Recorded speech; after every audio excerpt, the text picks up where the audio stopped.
الحمد للہ رب العالمین والعاقبۃ للمتقین والصلاة والسلام علی سید الاولین والآخرین وآلہ الطیبین الطاہرین وصحبہ الاکرمین اجمعین. اما بعد، قال اللہ تبارک و تعالی فی القرآن المجید والفرقان الحمید. فاعوذ باللہ من الشیطان الرجیم. بسم اللہ الرحمن الرحیم. وَلَقَدْ نَصَرَكُمُ اللَّهُ بِبَدْرٍ وَأَنْتُمْ أَذِلَّةٌ. صدق اللہ مولانا العظیم وبلغنا رسولہ الامین الکریم ونحن علی ذلک لمن الشاہدین والشاکرین والحمد للہ رب العالمین. معزز و مکرم برادران ملت اسلامیہ، رمضان المبارکہ کی آج 15ویں تاریخ ہے، دوسرا جمعہ ہے.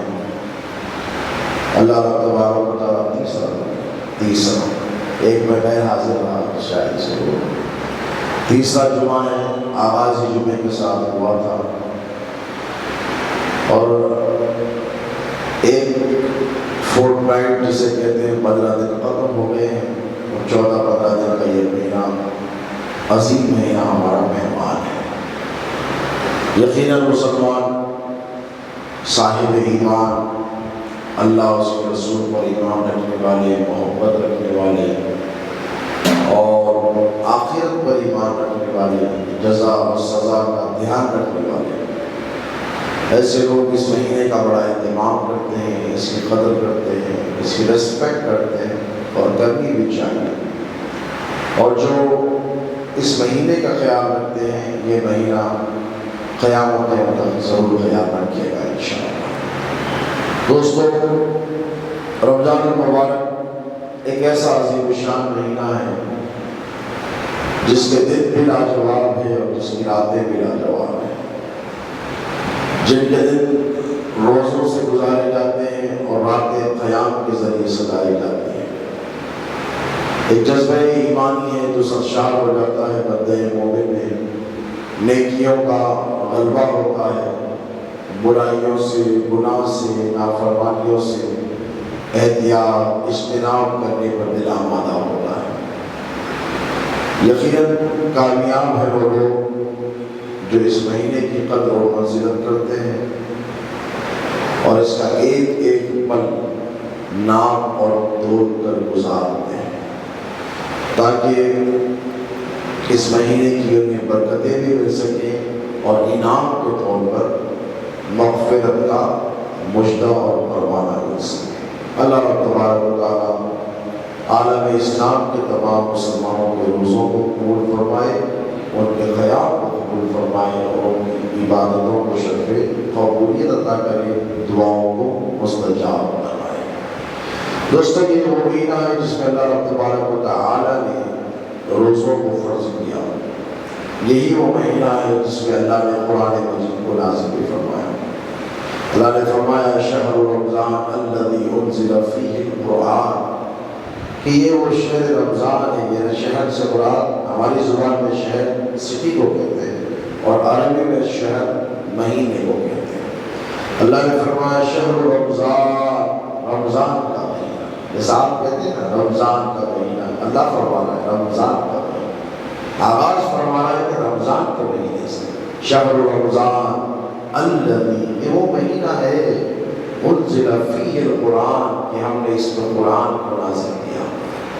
اگر مہینہ برکتوں والا نہ ہوتا تو صرف قرآن ہی کی بات کرتا تھا، لیکن نہیں. اللہ بتا رہا ہے کہ قرآن تو بڑی عظمت والا ہے، وہ تو میرا کلام ہے، وہ تو اللہ تبارک و تعالیٰ کی ذات سے منسوب ہے. لیکن اس مہینے کو بھی تم چھوٹا موٹا مت سمجھو، اس کی قدر کرو، اس کا ادب کرو، اس کا احترام کرو. کیوں؟ اس لیے کہ یہ وہ مہینہ ہے شہر رمضان الذی انزل فیہ القرآن، یہ وہ مہینہ ہے کہ جس کو ہم نے پاک پایا، اچھا پایا، معزز پایا، ریسپیکٹیبل پایا، بنایا. اللہ نے فرمایا کہ ہم نے اس کو معزز بنایا، ریسپیکٹیبل بنایا. اسی لیے اس مہینے کو ہم نے پسند کیا کہ ہمارا کلام نازل ہوگا تو اس مہینے میں نازل کیا جائے. دوستو، رمضان المبارکہ یہ وہ مہینہ جس کے دن روزوں پر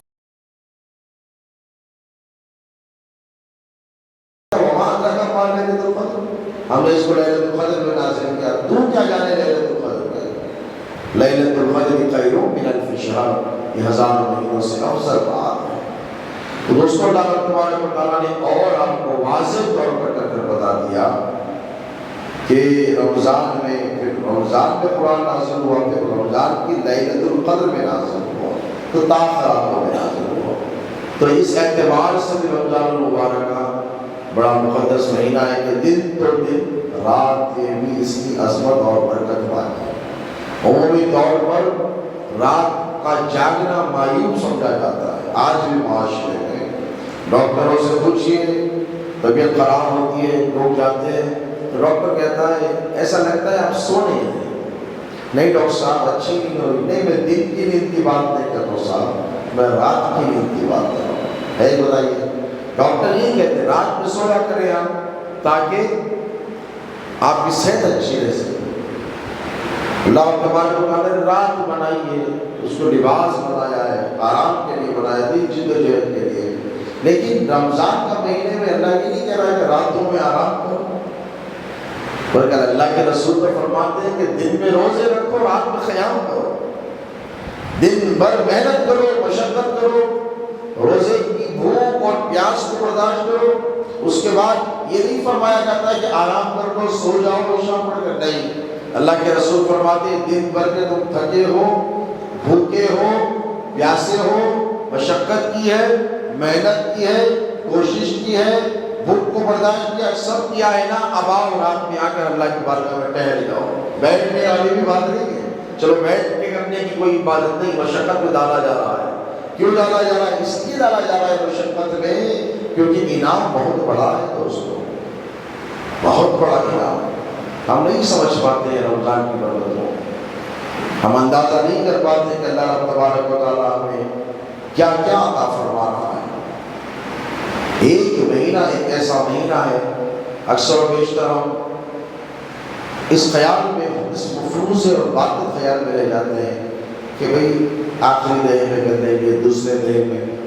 تلاوت قرآن پاک کے حوالے سے بتاؤ، اکثر لوگوں کا یہ خیال ہوتا ہے ابھی کریں گے نا، ابھی تو رمضان ہے، ابھی چل رہا، ابھی شروع ہوا، اس کے بعد دیکھتے دیکھتے پھر دوسرا دہا جاتا ہے، بس شروع ہو جاتی ہے. ایک ختم قرآن میں نہیں رہتی، شاپنگ کرنا ہے، اس کے بعد مندر سے جانا ہے، وہاں جانا ہے، بیوی کی شاپنگ ہے، بچوں کی شاپنگ ہے، وہ ختم نہیں ہوتی. شیر خورمے کی شاپنگ شروع، وہ ختم نہیں ہوتی. کراکری ہونا، کٹلری ہونا، اس کے بعد عید کی رات آ جاتی ہے. غفلت میں ہم زندگی گزار دے رہے ہیں. خدا کے لیے سمجھ ہے اس مہینے کو غنیمت جانے. پتہ نہیں اس سال ہم یہ مہینہ گزار رہے ہیں، آئندہ سال ملے گا نہیں، کس کو پتہ ہے. کون؟ نہ میں گارنٹی دے سکتا ہوں، نہ آپ اس بات کی گارنٹی دے سکتے ہیں. جس طریقے سے کووڈ-19 کے بعد ہم بات واقع ہو رہی ہوں، کٹے کٹے لوگ نکل جا رہے ہیں دنیا سے. تو ذرا ہوش کے ناخن لیں اور اس مہینے کی قدر و منزلت کرنے لگے. اللہ کے رسول علیہ السلام کی زندگی، حیات طیبہ کی طرف دیکھیں، صحابہ کی طرف دیکھیں. اگر آپ کو اولیاء سے محبت ہے تو اولیاء اللہ کی زندگیوں کی طرف دیکھیں اور دیکھیں کہ انہوں نے رمضان المبارکہ کی اس مقدس مہینے کا کس طریقے سے احترام اور اہتمام کیا ہے. ایسا رچ اور بس جانا چاہیے رمضان ہمارے دل میں اور اس کی عظمت ہمارے دل میں کہ رمضان المبارکہ کے ختم ہو جانے کے بعد بھی اس کی کیفیت ختم نہیں ہونی چاہیے. ایک سرور ہوتا ہے جسے انگریزی زبان میں انٹاکسیکیشن کہتے ہیں. اگر کسی کو کوئی نشہ اور چیز دے دی جائے نا، بہت دیر تک اس کا اثر رہتا ہے، آدمی بندہ انٹاکسیکیٹڈ رہتا ہے. تو ٹھیک اسی طریقے سے آپ کو وہ کیفیت کو محسوس کرنا ہے. اور رمضان ختم، پھر وہی رفتار بیٹھے جو پہلے تھی تو ابھی ہے. تو پھر دوستو یہ سمجھ جانا چاہیے کہ ہمارا رمضان اللہ کی بارگاہ میں قبول نہیں ہوا ہے. توجہ کرو، میں ذمہ داری سے آپ کو بہت نفیس نکتہ بتا رہا ہوں. اگر رمضان کے بعد بندہ مومن کی دل کی کیفیات نہیں بدلی، رمضان میں جھوٹ چھوڑا، رمضان کے بعد جھوٹ شروع کر دیا، رمضان میں گناہ چھوڑا، رمضان کے بعد گناہ شروع کر دیا، رمضان میں دھوکہ دینا بند کیا، رمضان کے بعد دھوکہ دینا شروع کر دیا۔ اسی طریقے سے مثالیں آپ سمجھ رہے تو سمجھ جائیے کہ اس کا روزہ اور رمضان قبول نہیں ہوا ہے۔ ہاں پہلے جھوٹ بولتا تھا، رمضان میں چھوڑ دیا اور اس کے بعد رمضان کے بعد بھی چھوڑ دیا، تو آپ بشارت دے سمجھ جائیں کہ اس بندے کا رمضان اللہ نے قبول کر لیا ہے۔ کیونکہ جس کو سچی توبہ ہو جاتی ہے نا، رمضان میں کیا کرتے ہیں؟ توبہ ہی تو کرتے ہیں نا، اللہم اجرنا من النار، یا مجیر یا مجیر یا غفار، یہ دعائیں پڑھتے ہیں، اللہم انک عفو کریم تحب العفو فاعف عنا یا کریم، اے اللہ تو کریم ہے، تو معافی کو پسند کرتا ہے، ہمارے گناہوں کو معاف کر دے۔ یہی تو کرتے ہیں، یہی تو دعائیں ہوتی ہیں، یہی زندگی کا مقصد ہوتا ہے۔ لیکن میں آپ کو نسخہ ایک فارمولہ بتا رہا ہوں کہ اگر رمضان کے بعد آپ کی کیفیات میں تبدیلی رونما ہو جائے، جھوٹ چھٹ گیا تو چھٹ گیا، دھوکہ دینا بند ہو گیا تو بند ہو گیا، اذیت دینا لوگوں کو بند ہو گئی تو ہو گیا، زنا کی طرف رغبت ختم ہو گئی تو سمجھو ہو گئی۔ تو اگر یہ کیفیات میں تبدیلی آ جائے تو یقین جانے کہ اللہ نے آپ کے رمضان کو قبول کر لیا ہے۔ ہم میں سے کون ایسا مسلمان ہوگا جو یہ نہیں چاہتا کہ ہمارا رمضان قبول ہو؟ بتائیے۔ تو چند باتیں جو اہم تھیں، جو ٹاپک پر نہیں تھی آج کی، لیکن میں نے ضروری سمجھی، اسی لیے آپ کی خدمت میں پیش کر دی، اور اس بات کے ساتھ، اس ارادے کے ساتھ، اس عزم مصمم کے ساتھ، اس یقین کامل کے ساتھ آپ کو رمضان گزارنا ہے کہ اللہ میرے روزے بھی قبول کر رہا ہے اور میری تراویح بھی قبول کر رہا ہے۔ اس یقین کامل کے ساتھ تقویٰ اختیار کرنا ہے، کیونکہ روزے کا کانسیپٹ بھی کیا ہے؟ لعلکم تتقون۔ اللہ فرماتا ہے تم پہ روزے اس لیے فرض کیے گئے ہیں تاکہ تم متقی اور پرہیزگار، کیا بولو؟ متقی اور پرہیزگار بنو۔ ان اکرمکم عند اللہ اتقاکم۔ پھر اللہ فرماتا ہے کہ اللہ کی نظروں میں عزت والا وہ ہے جو متقی اور پرہیزگار ہے۔ تو آپ معاشرے کی نگاہوں میں عزت دار بننے کی کوشش مت کیجیے۔ بزرگان دین کیا فرماتے تھے؟ دعا کرتے تھے، معلوم یہ دعا کرتے تھے کہ مولا مجھے زمانے کے سامنے مجھے نہیں، تیری بارگاہ شرف ملے تو تیری بارگاہ، عزت ملے تو تیری بارگاہ۔ دنیا سے کیا لینا ہے؟ دنیا وہ فانی ہے، جو خود ختم ہو جانے والی دنیا ہے، وہ کیا عزتیں دے گی؟ عزتیں اللہ کے ہاتھ میں، وَتُعِزُّ مَن تَشَاءُ وَتُذِلُّ مَن تَشَاءُ۔ تو دوستو اس بات کا ہمیشہ خیال رکھیں کہ رمضان المبارکہ ہم اس کی عظمت اور اس کی قدر و منزلت کا خیال رکھیں گے اور ہم تقویٰ اختیار کریں گے تاکہ ہم اللہ رب تبارک و تعالیٰ کی بارگاہ میں برگزیدہ بن سکیں، ہمارا روزہ اللہ کی بارگاہ تک پہنچ سکے، ماں تک، باپ تک، بھائی تک، دوست تک، رشتہ دار تک، بیوی تک نہیں۔ بیوی کو پتہ ہے روزہ ہے، شوہر کو پتہ ہے بیوی روزہ ہے، باپ کو پتہ ہے بیٹا روزہ دار ہے، بیٹے کو پتہ ہے باپ روزہ دار ہے، تو یہ ایک دوسرے تک پہنچا ہے روزہ۔ کبھی آپ نے سوچا کیا میرا روزہ میرے اللہ تک پہنچا ہے؟ سوچئے آپ، اللہ کہے کہ ہاں یہ میرا بندہ روزہ دار ہے۔ روزہ صرف فاقے رہنے یا پیاسے رہنے کا نام بولیے نہیں ہے دوستو، روزہ تمام منہیات سے اپنے آپ کو روک لینے کا نام ہے، ہر اس باطل خیال سے، اس گناہ سے جس سے اللہ ناراض ہو جاتا ہے، اللہ ناراض ہو جاتا ہے، اپنے آپ کو روکے رکھنے کا نام ہے۔ کسی پر غصہ آنے سے اپنے آپ کو روکے رکھنے کا نام روزہ ہے، صرف بھوکے پیاسے رہنے کا نام روزہ نہیں ہے دوستو۔ کسی پر آپ کو غصہ آ گیا، آپ گالی دینے جا رہے ہیں، روک دیا آپ نے آپ کو، وہ روزہ اللہ تک پہنچے گا آپ کا۔ سمجھ رہے ہیں آپ لڑائی کر سکتے ہیں، آپ اس بات پر قدرت رکھتے ہیں کہ آپ سامنے والے کو مارے، پیٹے یا اسے ذلیل کر دیں، لیکن جیسے ہی آپ کو یاد آیا کہ میں روزے سے ہوں اور آپ نے اسے چھوڑ دیا، کسی نے آپ کو گالی دی، آپ اس نے انجان مار دیا، کسی نے آپ کا حق مارا، آپ نے اس کو معاف کر دیا، کسی نے آپ کو اذیت پہنچائی، آپ نے نظر انداز کر دیا، کسی نے آپ کو برا کہا، آپ نے اللہ کے لیے اسے چھوڑ دیا، تو یہ روزہ آپ کا اس تک نہیں، آپ کے رب تک پہنچ جائے گا، اللہ تک پہنچے گا۔ تو دوستو روزے کو اللہ تک پہنچانے کی کوشش کریں، کیونکہ اللہ فرماتا ہے کہ میں نے، حدیث شریف کے الفاظ ہیں، حضور فرماتے ہیں کہ اللہ نے مجھ سے فرمایا کہ میں نے ہر عمل کا اجر مقرر کر کے رکھا ہے، نماز کا اجر یہ، روزے کا، روز نماز کا یہ، زکوٰۃ کا یہ، صدقات کا یہ، نیک عمل کا یہ، کسی کی مدد کرنے کا یہ، سچ بولنے کا یہ، فلاں کا یہ، فلاں کا یہ۔ لیکن اللہ فرماتا ہے کہ میں نے روزے کا اجر، اس کا ثواب اپنے پاس محفوظ کر کے رکھا ہے۔ صحابہ نے پوچھا یا رسول اللہ کیا ہے اس کا اجر؟ تو حضور نے فرمایا، اللہ نے فرمایا روزے کا اجر اللہ فرماتا ہے یہ وہ چیزیں نہیں، روزے کا اجر میں خود ہوں۔ اللہ فرماتا ہے روزے کے بدلے میں ملوں گا تجھ کو، نماز کے بدلے محل ملے گا، حج کے بدلے محل ملے گا، زکوٰۃ کے بدلے محلات دیے جائیں گے، جنت میں یہ ٹھکانہ ہوگا، وہ ٹھکانہ ہوگا۔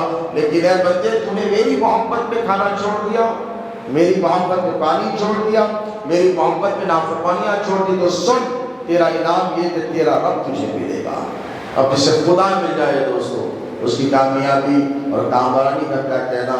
آج 15 رمضان المبارک ہے اور پرسوں 17 ہوگی، اور آج ہماری جو عنوان تھا گفتگو کا، جو ٹاپک تھی وہ جنگ بدر، لیکن بات نکل گئی۔ جب بات میں بات تو میں یہاں تک پہنچایا، چند باتیں آپ کو اس عظیم معرکے کے بارے میں ضرور پیش کرنے کی سعادت حاصل کروں گا، تاکہ ہماری زندگیوں میں ایک بدلاؤ آ سکے اور نوجوانوں میں بالخصوص ایک جذبہ پیدا ہو سکے۔ اللہ رب تبارک و تعالیٰ نے ہمارے اور آپ کے نبی رحمت صلی اللہ علیہ وسلم کو مکہ المکرمہ میں روانہ کیا، وہاں حضور پیدا ہوئے، 13 سال زندگی گزاری، تکلیفیں، مصیبتیں، پریشانیاں، آفتیں، دشمنیاں، تشنام ترازیاں حضور نے سب برداشت کی 13 سال تک۔ پھر اس کے بعد قتل کا ارادہ حضور کے مشرکین مکہ نے کیا، تو اللہ نے حضور کو حکم دیا ہجرت کر دیجیے۔ حضور نے مولا علی مشکل کشا کو اپنے بستر پر اٹھایا اور یا غار سرکار سیدنا صدیق اکبر کو ساتھ لے کر مدینہ شریف میں گئے، اور آتے وقت یہ فرما دیا کہ فلاں فلاں امانت علی یہ میرے پاس رکھیں، یہ سب کو دے دینا اور مجھ سے آ کے مدینے میں لینا۔ حضور مدینے کو چلے گئے، 2 سال گزر گئے، کتنے 2 سال ہجرت ہوئی، 2 سال ہو گئے، اور اس 2 سال کے عرصے میں حضور خاموش نہیں بیٹھے ہیں، بلکہ حضور نے بڑی ہی احتیاط کے ساتھ اطراف اور ادناف کے جتنے قبیلے تھے ان سب کو دعوت اسلام پہنچا دی، اور اکثر ان میں سے جو قبیلے جو پاکٹس میں رہتے تھے، جیسے محلوں کی طرح ایک قبیلہ ہے اوس کا ہے، خزرج کا ہے، فلاں کا ہے، بنو کلب کا ہے، اسی طریقے سے قبیلے نیوٹرلائز ہو گئے۔ جو اسلام قبول نہیں کیا انہوں نے کہا کہ ہم آپ سے دشمنی بھی نہیں کریں گے، ہم مشرکین مکہ کا ساتھ نہیں دیں گے۔ اب مشرکین مکہ ادھر سے نکلے اور ان کو اب بھی چین نہیں ملا، میرے نبی کو اتنا ستایا، اتنا رلایا، اتنی اذیتیں اور تکلیفیں دی، اس کے بعد بھی چین نہیں ملا۔ کیا کرتے؟ مدینہ شریف کی طرف جب کبھی ان کے سفر کے قافلے تجارت یعنی بزنس ایکسپیڈیشن گزرتے تو مدینے والوں کو تنگ کر کے لاتے ہیں، کبھی اونٹ چرا لیتے ہیں، کبھی بھیڑ بکر ان کے اٹھا لیتے ہیں، کبھی ان کا چھوٹا چھوٹا تجارت کا مال ہوتا وہ لے لیتے ہیں، اور کبھی ان کی جو کھیتیاں ہوتی شہر کے باہر ان کھیتیوں کو جانوروں کے پیروں تلے روک دیتے ہیں، اور کبھی چھوٹے بچوں کو اٹھا کر لے کے چلے جاتے ہیں، کبھی عورت بچیوں کو اٹھا کر لے کے۔ آئے دن حضور کو یہ اطلاعات ملتے کہ یا رسول اللہ مکے والوں نے ایسا کیا، مکے والوں نے ایسا کیا، مشرکین نے ایسا کیا، ابو جہل نے ایسا کیا، عتبہ کی ٹیم نے ایسا کیا، ابو سفیان نے ایسا کیا، شیبہ نے ایسا کیا، عتبہ نے ایسا کیا، فلاں نے ایسا کیا۔ حضور سنتے رہتے۔ ایک وقت ایسا بھی آیا کہ حضور ان کے تعاقب میں تھے، لیکن جنگ بدر کو اللہ تبارک و تعالیٰ نے یوم الفرقان کا اعلان کیا، اور اللہ نے فرمایا وَلَقَدْ نَصَرَكُمُ اللَّهُ بِبَدْرٍ وَأَنْتُمْ أَذِلَّةٌ۔ اللہ نے قرآن پاک میں بدر کے واقعات کو درج فرمایا ہے، کیوں؟ اس لیے کہ اسلام کا پہلا معرکہ ہے، اسلام کی بولیے یہ پہلی جنگ ہے، اور یہ دنیا نے اس حساب کی جنگ نہ دیکھی نہ سنی، نہ کبھی ایسی جنگ کرنے کی ہمت کریں گے۔ اور یہ جنگ کا جذبہ جب تک مسلمانوں کے سینوں میں زندہ رہے گا، جب تک مسلمان کسی کے سامنے نہیں جھکے گا۔ اللہ کہہ رہا ہوں، میں ذمہ داری سے کہہ رہا ہوں۔ اسی لیے ہر سال میں تو یہ اپنی طرف سے ضرور کوشش کرتا ہوں کہ نوجوانوں کو بدر کے واقعات ضرور سنوں. حالانکہ روزے میں تقریر کرنا کوئی آسان کام نہیں ہوتا ہے، آپ لوگ دیکھ رہے ہیں بڑی مشکل ہوتی ہے، پھر بھی میں نوجوانوں کو اپنا پیغام پہنچا رہا ہوں. میں کوشش کر رہا ہوں، محنت میں چاہتا ہوں کہ آپ بھی غور سے سنیں. 10 منٹ میں ہماری گفتگو ختم ہوگی انشاءاللہ. اب اللہ کے رسول علیہ السلام نے کیا کیا؟ اسٹریٹجی کس کو کہتے ہیں؟ دیکھیے نوجوان جو پڑھتے ہیں لکھتے ہیں اس وقت حضور نے کیا کیا؟ ان لوگوں کا اکنامیکل بلاکیٹ کرنا شروع کیا کہ ان کو کیسے روکا جائے. دیکھیں جن کی معیشت، جن کی معاش کو جب مار پڑتی ہے، آج مسلمانوں کی معاشیت میں مارا جا رہا ہے، طرف کاروبار برباد کیے جا رہے ہیں، فیکٹریاں بند کروائی جا رہی ہیں، دکانیں بند کروائی جا رہی ہیں. آپ دیکھ رہے ہیں روئیت کی چھوٹی چھوٹی دکانوں کی جگہ آج کل پورا آن لائن اسٹورز ہو رہے ہیں. ہماری مائیں بہنیں بھی ترکاری منگاتی ہیں تو بگ باسکٹ سے منگا رہی ہیں، وہ فلاں سے منگا رہی ہیں، وہ امیزون سے منگا رہی ہیں، وہ سویگی کی گروسریز آ رہی ہیں. آپ ذرا سوچیے، آج مسلمانوں کا اکنامی بلاکیڈ ہو رہا ہے.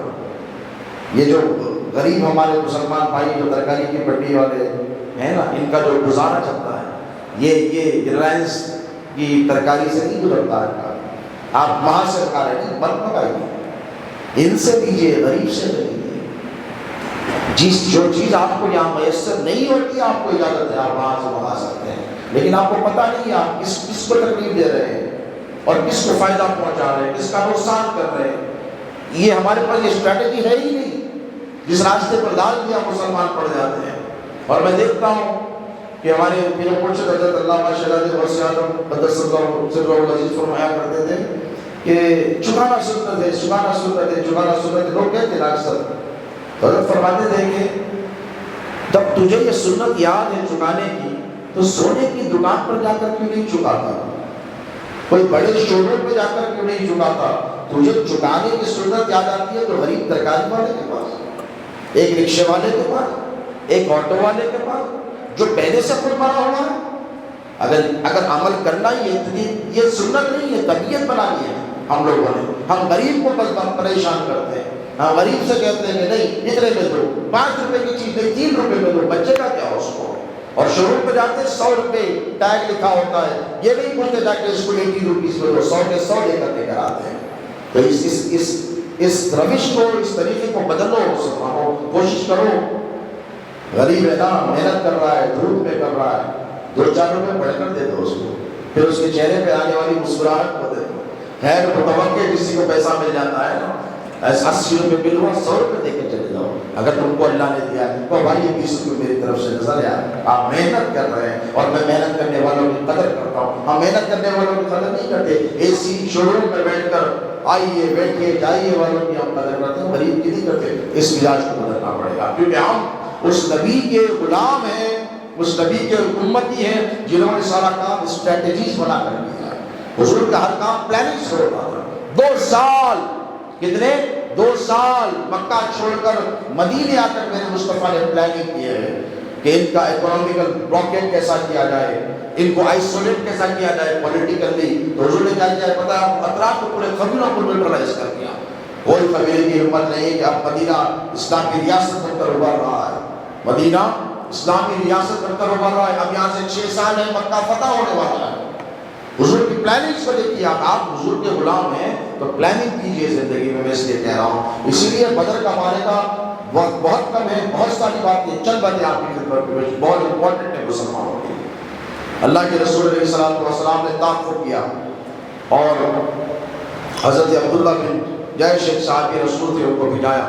کہاں پر؟ نخلا میں، مکے کے اوپر ایک وادی ہے، وہاں پہ جا کے کہا ان پر نظر رکھو کہاں جا رہے ہیں. وہ خبر لے کر آئے، یا رسول اللہ ابو سفیان نے بہت بڑا قافلہ لے کر نکلا ہے. آج سے اتنا بڑا قافلہ اب تک لے کر نہیں نکلا، بزنس کا بہت بڑا ایکسپیڈیشن ہے، بہت ستا رہے ہیں مسلمانوں کو. یا رسول اللہ اب وقت ہے کہ ہم بدلا لے سکتے ہیں. حضور نے کہا ٹھیک ہے. کب نکلا ہے؟ یہ تاریخ کو لوٹے گا. کہاں سے؟ ملک شام جا رہا ہے، اور ملک شام جانے کے لیے مکے سے مدینے سے قریب ہو کر جانا پڑتا ہے. مدینہ المنورہ سے 80 میل دور پر بدر کا علاقہ ہے، بدر کے علاقے سے ہو کر گزرنا پڑتا تھا. حضور نے حساب کیا، کیلکولیٹ کیا، اتنے دن میں پلٹ کر آ جائے گا. ٹھیک اتنے دن میں پلٹ کر آیا. حضور کا اطلاع ملی کہ قافلہ آ رہا ہے. حضور نکلے، 40 سے 50 لوگ ابو سفیان کے قافلے میں ہیں. اور اس زمانے کے اعتبار سے اگر دیکھیں تو کروڑوں روپے کا مال ہے، ٹنوں سونا لے کر وہ واپس آ رہا ہے وہاں سے، اور بہت بڑا فائدہ منافع ہوا۔ اور کیا طے کیا تھا اس نے بتایا آپ کو؟ یہ طے ہوا تھا کہ یہ سب سے بڑا بزنس ایکسپیڈیشن جائے گا، اور جو پیسہ کما کر لائیں گے تم کو تمہارا صرف اصل دیا جائے گا، منافع اس سے ہم ہتھیار خرید کر مدینے پر چڑھائی کریں گے۔ حضور نہتے بیٹھے تھے، ہم کیسے بیٹھے؟ شہزادہ غوث اعظم فرمایا کرتے تھے ہماری والد بزرگوار کہ اگر گھر میں آج چوہا نکل کر آ جائے، چچندر نکل کر آئے تو ہمارے پاس لٹنے نہیں ہے، مارنے ہے بیران ملنے میں کس خیال میں جی رہے ہیں آپ ذرا سوچیں۔ اللہ کے رسول علیہ السلام تعاقب کرتے رہے، اور 40 کے قریب لوگ ہیں۔ حضور نے کہا 40 کا مقابلہ تو ہو جائے گا نا۔ مکے کے مہاجرین تھے، انصار تھے، مدینے کے 313، کتنے؟ صرف 313 پر مشتمل ایک حسین خوبصورت قافلہ، جن میں صرف 12 جنگجو تھے، یعنی جنگ کی مہارت رکھنے والے سے 12 جن کو جنگ کا ایکسپیرینس ہے، باقی کے بوڑھے تھے یا بچے تھے یا پھر لیبر تھے یا کسان تھے یا باغبان تھے۔ اب دیکھیے آپ نکلے کہاں ہیں؟ قافلے کو روکنے کے لیے کہ ابو سفیان بہت ہو گیا اور تم نے بہت بڑی سازشیں کر دی ہمارے خلاف، اب تیرا مال ہمارا، اللہ نے ہم کو اختیار دیا ہے، اب یہ لوٹ نہیں ہوگی بلکہ یہ مال غنیمت ہوگا، اب تم نے جتنا لوٹا تھا وہ سب حساب برابر ہوگا۔ اس سے مسلمانوں کی اکنامیکل کنڈیشنز امپروو ہوں گی، کیونکہ یہ سارا مال جو تھا مسلمانوں کا ہی لوٹا ہوا تھا۔ اللہ کے رسول علیہ السلام جب نکلے تو ابو سفیان کو پتہ چل گیا، بڑا ہوشیار تھا، پتہ چل گیا کہ محمد صلی اللہ علیہ وسلم اپنے چند لوگوں کے ساتھ ہم پر حملے کے لیے آ رہے ہیں۔ تو وہ ساحلی علاقے سے حالانکہ دور پڑتا، کوسٹل لائن سے نکل کر مکے کو گیا اور پیغام پہنچایا، خاصی کو تیز گھوڑا دے کر بھیجا، جا کے ابو جہل کو اطلاع کرو کہ یہ ہم پر حملہ کر رہے ہیں، ہمارے قافلے پر۔ اس کی رنجش بڑھ گئی اور اس نے 1000 کا لشکر تیار کیا۔ وہ سب سے بڑا دشمن تھا اسلام کا، ابو جہل بولیے سب سے بڑا دشمن تھا رسول اللہ کا۔ اس نے 1000 کا لشکر جرار تیار کیا، 600 اونٹ لیے، 200 گھوڑے لیے، ہزاروں تلواریں لی، تیار ہو کر نکلا۔ اور جب بدر کے مقام پر آ کے رکے، 2 ہجری مدینے کو گئے کتنے سال ہوئے؟ 2 سال کا عرصہ ہوا۔ جب بدر کے مقام پر آ کے رکے تو ابو سفیان نے اطلاع دی ابو جہل کو کہ ہم پہنچ گئے خیریت سے، تم بھی واپس آ جاؤ۔ اس نے کہا نہیں، اس وقت تک میری میان میں تلواریں نہیں جائیں گی جب تک محمد اور ان کے ساتھیوں کا خون اس پر نہیں لگتا، میں واپس نہیں آؤں گا۔ یہ جنگ پر نازل تھا۔ اب اللہ کے رسول علیہ السلام نے تو اللہ نے اختیار دیا کہ اے حبیب اگر چاہو تو ابو سفیان کا جو قافلہ جا رہا ہے اس کو رکوا دو، اللہ کے لے جاؤ، کوئی بڑی بات بولیے۔ اللہ نے کہا کہ وہ چاہو تو وہ دے دو، اس کو روک دو، تمہارے حوالے کر دو تاکہ تم کو تمہارے ساتھ کو مال اور دولت مل جائے۔ یا محبوب اگر اور بڑی کامیابی چاہیے تو ابو جہل بھی آ رہا ہے اور وہ بڑا لشکر لے کر آ رہا ہے اور لشکر جرار لے کر آ رہا ہے، حضور کو غیب کی خبریں اللہ تمہارے تعالیٰ پہنچا رہا ہے، اور یہ بھی فرما دیا کہ وہ بہت بڑا لشکر لے کر آ رہا ہے۔ اب آپ مجھے بتائیے ٹھنڈے دل سے کہ آپ ہیں 200-300، تو آپ کے لیے 40 سے لڑنا آسان ہے یا پھر 1000 سے لڑنا آسان ہے؟ آپ کیا کرتے بولیے؟ اللہ فرماتا ہے کہ ان میں سے ایک ایسے بھی تھے جنہوں نے یہ خواہش کی اور تم کارہون، اللہ نے بعد میں آیت نازل کی، انہوں نے کہا کہ یا رسول اللہ کتنا اچھا موقع ہے، گولڈن اپورچونٹی ہے، ابو سفیان کا قافلہ ہم کو مل جائے تو سارے مسائل حل ہو جائیں گے، سارے مسائل حل ہو جائیں گے۔ لیکن حضور نے جب صحابہ کی طرف دیکھا تو سب خاموش تھے۔ حضور نے کہا کہ میں نے اللہ سے کہا کہ میں بڑی فتح کی طرف جاؤں گا، جس کا اس نے وعدہ کیا، یعنی مال نہیں چاہیے۔ اب یہاں پر جو تانا دیا جاتا ہے کہ رسول اللہ صلی اللہ علیہ وسلم مستشرقین کی طرف سے، اورینٹلسٹ کی طرف سے، کہ مال لوٹنے گئے تھے، مال تو اللہ دے رہا تھا کہ لے لو۔ حضور نے کہا مال نہیں چاہیے، اب حساب چاہیے، اب بدلہ چاہیے، اب کفر سے ٹکر لینے کا وقت آیا ہے۔ مولا تو موقع عنایت فرما، اب تک تو نے مجھے روکا تھا، آج تو مجھے اختیار دے رہا ہے، میں اب ٹکر لے کر بتاؤں گا۔ اب دیکھیے مسلمانوں کے پاس کیا ہے، جنگ کے لیے تو نہیں گئے تھے نا، قافلہ روکنے کے لیے گئے تھے۔ 3 تلواریں ہیں صرف، ادھر 1000 ہے، سوچیے آپ، 2 گھوڑے ہیں، ادھر 200 گھوڑے ہیں، ادھر 17 اونٹ ہیں، ادھر 600 اونٹ ہیں، زرے تک نہیں ہے پہننے کے لیے، 10 یا 12 زرے ہیں بس، اس کے بعد پروٹیکشن کے کچھ بھی نہیں ہے۔ جنگ کے لیے تو نہیں نکلے تھے نا، قافلے تجارت کو روکنے کے لیے گئے تھے، تجارت کے قافلے کو، لیکن پائے استقلال پر ذری سی جنبش نہیں آئی۔ اللہ کے رسول علیہ الصلوۃ والسلام نے جب مہاجرین سے جو مکے کے رہنے والے تھے اسے کہا کہ میں جنگ کرنے جا رہا ہوں، انہوں نے کہا کہ یا رسول اللہ ہم ساتھ ہیں۔ جب مدینے والوں کی طرف نظر دوڑائی تو خاموش تھے۔ اس کے بعد حضرت عبادہ اٹھ کر کہنے لگے رضی اللہ تعالیٰ یا رسول اللہ آپ آگے بڑھیے، ہم آپ کے ساتھ ہیں۔ سرکار ہم آپ کے دائیں لڑیں گے، ہم آپ کے بائیں لڑیں گے، ہم آپ کے آگے لڑیں گے، ہم آپ کے پیچھے لڑیں گے، اور سرکار کوئی تیر، کوئی نیزہ، کوئی تلوار اس وقت تک آپ کے قریب نہیں آئے گی جب تک کہ ہمارے جسم کے ٹکڑے ٹکڑے نہیں ہو جاتے۔ حضور نے کہا اور بولو اور بولو، دیکھیے حضور خوش ہو رہے ہیں، حدیث شریف کے الفاظ، حضور نے کہا اور بولو اور بولو۔ پھر حضرت مقداد بیٹھے رہے، دوسرے صحابی رسول کہنے لگے یا رسول اللہ آپ جنگ کی بات کرتے ہیں، آپ انگلی کا اشارہ کریں، انگلی کا اشارہ، آپ کے انگلی کے اشارے پر ہم سمندر کی خونی لہروں کے اندر چھلانگ لگا کر اپنی جانیں آپ کے قدموں پر قربان کرتے ہیں۔ حضور نے دیکھا اب سرشار ہو گئے، ڈر تو نہیں رہے ہو، صرف 2 تلواریں، ڈر تو نہیں، سامنے لشکر جرار ہے۔ اب حضور کی اسٹریٹجی دیکھو مسلمانوں، حضور نے ایسے صفیں بنائی اور اس طریقے سے اس کو پوزیشننگ کی کہ وہاں سے ابو جہل، عتبہ، شیبہ، ربیعہ، تقریباً 20 سرداران قریش آئے ہیں، سردار 12 تو یہی مارے ہیں، 20 آئے ہیں، اور وہ یہ منظر دیکھ رہے ہیں، اور انہیں جب دور سے دیکھا تو حضور کی اسٹریٹجی کس کو کہتے ہیں، مسلمان پلاننگ کرتا ہے، مسلمان بغیر پلاننگ نہیں ہوتا ہے۔ اللہ کے رسول علیہ السلام نے ایسی پوزیشننگ کی کہ تعداد میں یہ 313 1000 سے زائد نظر آ رہے ہیں۔ تو اس نے ابو جہل کو پتا تھا، انفارمیشن تھی کہ 300 کے قریب لے کر نکلے گی، بڑھ کیسے گئے، بڑھ تو نہیں جانے چاہیے، اس نے جاسوس بھیجا، جاسوس گیا اور جا کے چکر لگا کر آ کے کہنے لگا ابو جہل مقابلہ مت کر، تو کہا تعداد بتا، تعداد تو کم ہے، بات کتنی ہے، 300 کے لگ بھگ نظر آتے ہیں، تو ہمارے پاس تو 1000 ہے۔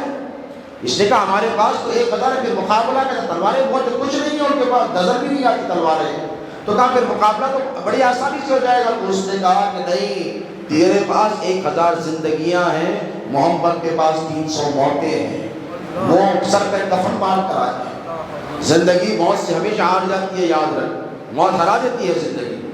زندگی کیسے سیفسٹ کو اللہ فرماتا تو بروج ممددہ میں رہو، اگر تم قلعوں میں بھی رہو تو موت آ کر تمہیں وہاں پر پکڑ لے گی، تو موت سے نہیں جیت سکتے۔ ابو جہل نے طے شا کر کہا کہ نہیں میں لڑوں گا۔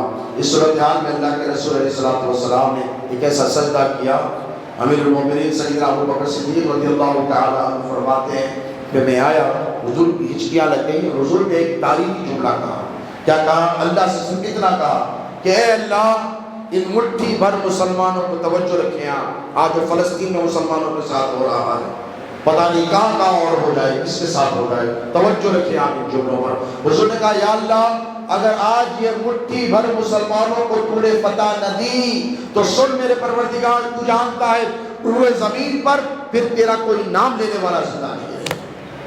اسے آپ دھمکی مت سمجھیے، رسول اللہ نے نعوذ باللہ دھمکی نہیں دی، رسول اللہ نے حق اللہ کے سامنے ظاہر کر دیا اور کہا کہ اللہ اتنی ضرورت ہے مجھے جنگ پہ جیتنے، مجھے چاہیے ہی چاہیے، وکٹری چاہیے، فتوحات چاہیے۔ اللہ تبارک و تعالیٰ نے وعدہ کیا اور کہا کہ میں اٹھ چلو، میں 3000 فرشتوں کو تمہارے لیے نازل کر رہا ہوں۔ 3000 فرشتوں کو نازل کیا، 3000 فرشتوں کو، قرآن کی آیت ہے۔ قرآن پاک میں اللہ نے اس معرکے کو بارہا کئی جگہ پر بیان کیا ہے۔ آپ کو پتا ہے یہ معرکہ اسلام کے لیے اتنا امپورٹنٹ ہے، کیوں پڑھنے معلوم ہے جب صحابہ نکلے تھے گھروں سے اور مدینے سے نکلے تھے تو کسی کے پیر میں چپل نہیں تھی، صرف 16-17 لوگ، 313 لوگ، 3 لوگ بیٹھتے، 3 لوگ اتر جاتے، آنکھ میں کپڑے نہیں تھے، بھوکے تھے، پیاسے تھے، لیکن توکل کر کر اب اللہ کی ذات سے محبت کا جذبہ لے کر جب نکلے، فقط 313 نہتے، کتنے 313 کچھ بھی نہیں تھا، لیکن جب واپس لوٹ کر آئے تو سب کے آنکھوں پر لباس بھی تھا، زرے بھی تھی، سواریاں بھی تھی، اونٹ بھی تھے، گھوڑے بھی تھے۔ اللہ کے رسول علیہ السلام نے جب میدان کارزات میں بیگل بچا تو ادھر سے ابو جہل نے کہا کہ کون ہے جو سورما نکل کر آئے؟ عتبہ، ربیعہ، شیبہ، یہ عرب کے سب سے بڑے سورما تھے، یہ نکل کر آئے اور آ کر کہا مقابلہ برابر کا ہونا چاہیے۔ تو حضور نے کہا ایسے دیکھا تو حضرت سیدنا امیر حمزہ جسے اللہ کے رسول نے اسد اللہ و رسول ہی کہا ہے، اللہ کا بھی شعر ہے میرا بھی شعر ہے۔ کیا کہا رسول اللہ نے؟ تو چچا تو میرا اللہ ہی کا نہیں میرا بھی شعر ہے، اسد اللہ و رسول ہی۔ وہ آگے آئے، ادھر سے مولا علی مشکل کشا آگے پڑے۔ حضرت ادھر سے مدینہ شریف کے جو ریپرزینٹیٹیو تھے انصار کے زجوال آگے نکل کر آئے۔ یہ تینوں جب نکل کر آئے تو عتبہ، ربیہ، شیبہ یہ سمجھ رہے تھے کہ کھا کر پی کے تیار ہے، ان کے پاس تو تلواریں بھی نہیں ہیں ٹوٹی پھوٹی، اس لیے نہیں ہے۔ توجہ، 15 سال ہوئے اسلام کو آ کر کوئی جنگ نہیں کی، تو تیاری تو ہے ہی نہیں، تلوار تو خرید ہی نہیں، ضرورت ہی نہیں پڑی اب تک۔ لیکن اب جب پڑی تو مولا علی مشکل کشا پہلی مرتبہ حیدر کرار اپنے جوہر دکھانے کے لیے میدان کارزار میں اترے۔ حضرت حمزہ اترے، حضرت عبادہ اترے، ایک ہی بار میں جسم کے 2 ٹکڑے کر کے گرا دیے۔ ادھر اللہ اکبر کی صدائیں بلند ہوئی۔ اللہ کے رسول علیہ السلام نے جب یہ منظر دیکھا، آپ کو پتا ہونا چاہیے یا میرے خانقاہ ہے، لوگ کہتے ہیں کہ یہ زیادہ علی علی کرتے ہیں، اس لیے کرتے ہیں کہ جنگ بدر میں ہر طرف یا علی کی صدائیں تھیں۔ میں ذمہ داری سے کہہ رہا ہوں آپ کو، اسی لیے کہ جنگ بدر میں 70 مشرکین مکہ مارے گئے۔ کتنے؟ 70 مشرکین مکہ مارے گئے، اور 12 اس میں سے سرداران قریش تھے۔ کیا تھے؟ قریش کے سردار تھے کوئی، وہ سب سے ایلائٹ لوگ تھے۔ آپ کو پتا ہے 14 مسلمان شہید ہوئے، صحابہ 14 شہید ہوئے، 70 کے قریب مشرکین مکہ مارے گئے ہیں۔ روایتوں میں ثقہ کیا جاتا ہے کہ 70 میں سے 40 کو تنہا سیدنا علی بن ابی طالب نے مارا ہے۔ مسلمانوں، یہ جذبہ ایمانی پیدا کرو اپنے اندر جو مولا علی مشکل کشا کے پاس تھا، اور مسلمان یاد رکھو کسی صورت میں کبھی کمزور نہیں ہوتا۔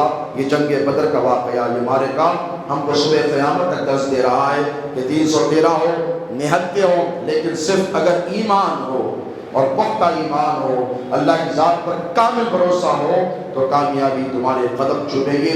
بدر کا معرکہ ہو کہ پھر رمضان کے یہ 30 دن ہوں۔ دوستو، شیطان 1000 ہتھیار کی بات، 1000 سے لاکھوں ہتھیار دے کر تم پر حملہ آور ہو رہا ہے، تمہارے ذہنوں کو پراگندہ کر رہا ہے، تمہاری روح کو برباد کر رہا ہے، تمہاری فکر کو برباد کر رہا ہے، تمہارے دل کے اندر پینیٹریٹ کر کر داخل ہو کر باطل خیالات کو روز بروز جنم دے رہا ہے۔ مسلمانوں، اس کا بھی تمہیں خیال رکھنا ہے۔ روزگاروں، میں آپ سے خواہش کروں گا کہ شیطان کے حربوں کو پہچانے۔ جنگ وہی جو دل کے اندر سے شروع ہو، باقی کی تو اللہ مالک کے دیکھا جائے گا۔ اللہ تبارک و تعالیٰ سے دعا ہے کہ مولا جو کچھ کہا گیا ہے یا سنا گیا ہے، کہنے سنے سے زیادہ ہمیں عمل پیرا ہونے کی توفیق عطا فرما۔ اے باری تعالیٰ، وہ جیالے جنہوں نے تیرے نبی پاک علیہ الصلوۃ والسلام کی محبت اور الفت میں الہی کلمت الحق کو بلند کرنے کے لیے بدر کے میدان میں قربانیاں دی تھی، مولا ان قربانیوں کے صدقے تصدق ہماری دعاؤں کو قبول فرما۔ اے پاک پروردگار، یہاں جتنے حاضرین ہیں، سب کی حاضری کو اپنی بارگاہ میں قبول کر لے۔ اے باری تعالیٰ، اہل عالم کے تمام مسلمانوں کے روزوں کو قبول فرما، ان کی عبادتوں کو قبول فرما، ان کی صدقات و خیرات کو قبول فرما، ان کی زکوٰۃ کو قبول فرما، ان کی نیک اعمال کو قبول فرما۔ اے پاک پروردگار، ہم سے اس ماہ مقدس میں کوئی کمی کجی رہ جاتی ہو تو اپنے فضل سے، اپنے کرم سے ہمیں معاف فرما۔ اے اللہ رمضان المبارکہ کی ہمیں قدر و منزلت کرنے کی توفیق عطا فرما، اس ماہ مقدس کا احترام کرنے کی توفیق عطا فرما۔ بچے کچھ اس ماہ مقدس کی جو دن ہے، ان دنوں کی ہمیں قدر کرنے کی توفیق عطا فرما۔ اے پاک پروردگار، نماز پڑھنے کی توفیق عطا فرما، روزے رکھنے کی توفیق عطا فرما۔ اے اللہ، اہل عالم کے تمام مسلمانوں پر فضل و کرم فرما، بالخصوص پروردگار فلسطین کے مظلوم مسلمان پھر تیری امداد اور تیری نصرت کے طالب ہیں، ان پر پھر ظلم و ستم ہو رہا ہے۔ اے اللہ، فلسطین کے مظلوم مسلمانوں کی حفاظت فرما، مسجد اقصیٰ کا تحفظ فرما، ہماری نوجوان نسل کو بے راہ روی سے بچا۔ مولا، انہیں دینی شعور عطا فرما، دین کی آگہی عطا فرما، تیرے نبی کی محبت عطا فرما، تیرے نبی کی معرفت عطا فرما۔ مولا، بیماروں کو شفا عطا فرما، پریشان حالوں کی پریشانیوں کو دور فرما۔ اے اللہ، جو بے روزگار ہیں انہیں روزگار عطا فرما، جن کا کاروبار ہے ان کی تجارت میں برکت عطا فرما۔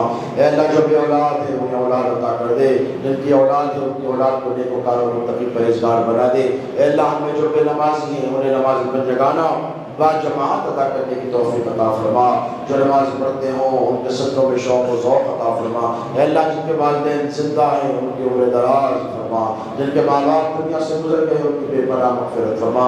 اے اللہ اس ماہ مقدس میں ہمارے ظاہر پوشیدہ کبیرہ صغیرہ دانستہ نادانستہ تمام گناہوں کی مغفرت فرما۔ مولا تمام مسلمانوں کی مغفرت فرما، تمام مسلمانوں کی امداد فرما۔ مولا ظالم کے مقابلے میں ہم تیری مدد اور نصرت لے کر حاضر ہے۔ مولا ہمیں ظالموں کے سامنے رسوا ہونے سے بچا، شرک کے سامنے رسوا ہونے سے بچا، مشرکین اور کفار کے سامنے رسوائی سے بچا۔ مولا الغنا مسلمانوں کو عطا فرما، مسلمانوں کو غلبہ عطا فرما، مسلمانوں کی صفوں میں اتحاد عطا فرما، اتفاق عطا فرما، محبت اور حکومت عطا فرما۔ ہندوستان کے رہنے والے 20 کروڑ سے زائد مسلمانوں کی جان مال عزت و آبرو کی حفاظت فرما۔